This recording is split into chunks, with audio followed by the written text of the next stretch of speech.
Ben ritrovati con l'informazione flash di News Sicilia. Il Dipartimento della Protezione Civile ha annunciato che l'allerta maremoto dovuta al sisma di magnitudo 7.9 registrato nella notte con epicentro tra la Turchia e la Siria è stata revocata. Questa decisione è stata presa sulla base dei dati elaborati dal centro allerta tsunami dell'INGV. La circolazione ferroviaria è tornata regolare in Sicilia dopo essere stata temporaneamente sospesa. A Catania il comune ha attivato il centro operativo comunale ed era pronto ad evacuare la zona a rischio vicino al mare. Poi l'allerta è stata revocata con l'arrivo di notizie di piccole onde misurate in Turchia alte soltanto 15 centimetri.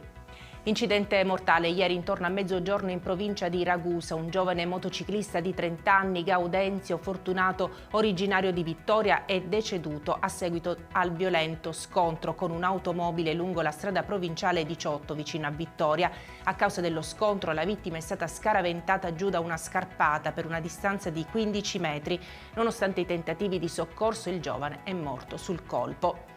L'affluenza dei viaggiatori durante le feste agatine ha trovato nella metro un servizio rispondente alle esigenze dell'evento, mentre un flop si è rivelato il trasporto pubblico urbano offerto da MTS.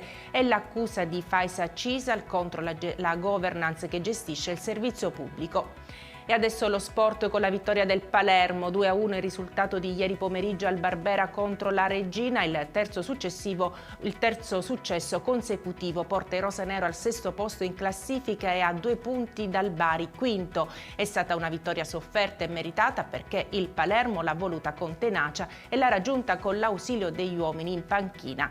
E con questa notizia è tutto, grazie per averci seguito e arrivederci.